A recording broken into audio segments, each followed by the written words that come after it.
Avril 1943, l'Atlantique Nord appartient à l'Allemagne. Les sous-marins allemands, les meutes de l'amiral Karl Dönitz, dominent les routes maritimes entre l'Amérique et l'Europe. Ils chassent en groupe, en meute de loups, Wolfsrudel. Ils coulent des cargos alliés plus vite que les chantiers navals ne peuvent en construire de nouveaux. Rien que dans les premiers mois de l'année 1943, ils coulent plus de 100 navires. Winston Churchill écrira plus tard que c'était la seule chose qui lui avait véritablement fait peur pendant toute la guerre. La menace sous-marine. La marine allemande est sur le point de couper la Grande-Bretagne de ses lignes d'approvisionnement. Et puis arrive le mois de mai. En un seul mois, l'Allemagne perd 41 sous-marins. 41. Les équipages allemands envoient leurs derniers messages radio et disparaissent. En quelques semaines, Dönitz retire tous les sous-marins de l'Atlantique Nord. La plus grande guerre navale de l'histoire est décidée. En un seul mois, que s'est-il passé en mai 1943 ? Comment une force qui dominait l'Atlantique a-t-elle pu s'effondrer complètement en 30 jours ? La réponse est l'une des histoires les plus importantes et les moins comprises de la Deuxième Guerre mondiale. Il existe une histoire derrière le Black May qui ne parle pas d'une seule arme, mais de quelque chose de bien plus puissant, l'information, et de la conviction allemande qu'un certain secret ne pourrait jamais être percé. Si vous voulez comprendre quels tournants ont écrit l'histoire, abonnez-vous maintenant à la chaîne. De nouvelles analyses chaque mois. Le bouton est juste sous cette vidéo. Pour comprendre le Black May, il faut d'abord comprendre comment les sous-marins allemands sont devenus si efficaces. L'amiral Karl Dönitz avait développé une tactique géniale, la tactique de la meute. Au lieu de sous-marins isolés, chassant seuls, Dönitz coordonnait des groupes de sous-marins. Quand un seul sous-marin repérait un convoi allié, il n'attaquait pas immédiatement. Il transmettait la position au commandement central allemand. Le commandement dirigeait alors tous les sous-marins de la zone vers ce convoi. Et la nuit, quand la meute était rassemblée, ils attaquaient ensemble, depuis plusieurs directions simultanément. Les navires d'escorte alliés ne pouvaient pas combattre tous les sous-marins en même temps. Cette tactique était d'une efficacité dévastatrice. Mais elle avait une faiblesse cachée. Une faiblesse que l'Allemagne n'a jamais identifiée. La tactique de la meute exigeait des communications radio permanentes. Les sous-marins devaient émettre en permanence. Position, détection de convoi, ordre du commandement central. Et chaque transmission radio était une information. Une information qui pouvait être interceptée. La marine allemande chiffrait l'ensemble de ses communications radio avec une machine. L'Enigma. L'Enigma était un dispositif de chiffrement d'une complexité extraordinaire. Elle avait des millions de configurations possibles. Les configurations étaient changées quotidiennement. Le commandement allemand en était absolument convaincu. L'Enigma était indéchiffrable. Il était mathématiquement impossible de la casser. Les cryptographes allemands en étaient totalement persuadés. Et c'est précisément cette conviction qui fut l'erreur fatale. Car dans un manoir en Angleterre, à Bletchley Park, une équipe de mathématiciens travaillait, dirigée par un homme nommé Alan Turing.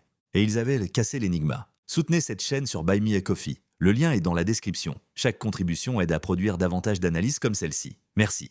Mais casser l'Enigma seul n'explique pas le Black May, car les Alliés avaient déjà partiellement lu l'Enigma auparavant. En mai 1943, plusieurs facteurs se combinèrent simultanément. Une combinaison parfaite qui renversa la situation en un seul mois. Premier facteur, le déchiffrement complet. En mai 1943, les Alliés pouvaient lire les communications radio de la marine allemande quasiment en temps réel. Ils savaient où se trouvaient les meutes de loups. Ils savaient quels convois étaient menacés. Et au lieu d'envoyer les convois directement à travers les lignes de sous-marins, ils les faisaient dévier. Les sous-marins attendaient à des positions où plus aucun convoi ne passait. Deuxième facteur, la radiogoniométrie. Les Alliés avaient déconstruit un réseau de stations de radiogoniométrie HF/DF, surnommé œuf d'œuf par les soldats. Chaque fois qu'un sous-marin émettait, plusieurs stations pouvaient mesurer la direction du signal. Par recoupement des relèvements, ils déterminaient la position exacte du sous-marin. La tactique de la meute, qui exigeait des communications radio permanentes, se transforma en piège mortel. Chaque transmission radio trahissait la position. Chaque message envoyé était un aveu. Chaque signal était une condamnation. Troisième facteur, le soutien aérien. Pendant longtemps, il existait une brèche au milieu de l'Atlantique qu'aucun avion ne pouvait atteindre. Les sous-marins utilisaient cette brèche comme refuge. En mai 1943, cette brèche fut comblée. Des bombardiers à long rayon d'action de type B-24 Liberator, équipés de radars, pouvaient désormais couvrir la totalité de l'Atlantique. Ces avions avaient un nouveau radar dont la fréquence était si courte que les sous-marins allemands ne pouvaient pas le détecter. Les sous-marins faisaient surface la nuit pour recharger leurs batteries, croyant être en sécurité. Et de l'obscurité surgissait soudain un avion qu'ils n'avaient jamais vu venir. Qu'est-ce que cela signifiait pour les équipages allemands ? Imaginez un sous-marin allemand en mai 1943, l'équipage croit qu'il chasse. En réalité, c'est lui qui est chassé. Chaque message radio qu'il envoie trahit sa position, le convoi qu'il cherche a été détourné depuis longtemps. Et au-dessus de lui, dans l'obscurité, un avion tourne avec un radar qu'il ne peut pas détecter. Les équipages allemands ne comprenaient pas ce qui se passait. Ils savaient seulement que les sous-marins qui partaient en mission ne revenaient plus. Un sous-marin après l'autre disparaissait. L'espérance de vie moyenne d'un équipage de sous-marins allemands chuta de façon dramatique. Sur les quelques 40 000 hommes qui servirent sur les sous-marins allemands pendant la guerre, environ 30 000 périrent, 3 sur 4. L'arme sous-marine avait le taux de perte le plus élevé de toutes les forces allemandes. Et la majeure partie de ces pertes commença au Black Mai. Le 24 mai 1943, l'amiral Dönitz prit une décision qui était l'aveu d'une défaite. Il ordonna le retrait de tous les sous-marins de l'Atlantique Nord. Les routes maritimes que l'Allemagne avait failli couper étaient de nouveau ouvertes. Le ravitaillement depuis l'Amérique coulait de nouveau librement vers la Grande-Bretagne.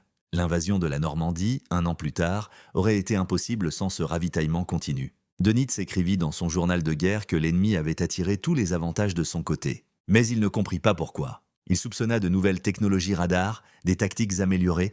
Il ne soupçonna jamais la vérité. Que l'énigma avait été cassé, que chacun de ses ordres était lu en même temps qu'il l'envoyait. Ce secret resta caché jusqu'aux années 70. Presque 30 ans après la guerre, les vétérans des sous-marins allemands n'apprirent que des décennies plus tard pourquoi leurs camarades n'étaient jamais revenus. Que nous enseigne le Black Mai? Il nous enseigne une leçon qui est plus actuelle que jamais aujourd'hui. La guerre dans l'Atlantique n'a pas été décidée par le meilleur sous-marin. Les sous-marins allemands étaient techniquement excellents. Elle a été décidée par l'information, par la capacité de lire l'ennemi avant qu'il n'agisse. L'Allemagne n'a pas perdu parce que ses machines étaient inférieures. L'Allemagne a perdu parce qu'elle croyait en l'invulnérabilité de son code. Cette conviction que l'énigma était indéchiffrable était plus dangereuse que n'importe quel destroyer ennemi. C'est le danger éternel de l'excès de confiance. Croire que son propre système est parfait, que son propre code ne peut pas être cassé. Dans le monde moderne, où la cyberguerre et le chiffrement décident de la sécurité nationale, cette leçon est plus vivante que jamais. Le Black Mai ne fut pas la fin d'un type de sous-marin. Ce fut la fin d'une illusion. L'illusion que l'information est en sécurité. Et l'Allemagne en paya le prix en un seul mois sombre. 41 sous-marins, 30 000 hommes au cours de la guerre. Et la vérité amère qui ne fut révélée que 30 ans plus tard. Ils n'avaient pas été vaincus par une arme supérieure. Ils avaient été élus. Quel rôle la technologie sous-marine allemande a joué après la guerre et comment elle a façonné la guerre sous-marine moderne, nous l'analyserons dans la prochaine vidéo. Si vous ne voulez manquer aucune vidéo, abonnez-vous maintenant et activez la cloche. À la prochaine.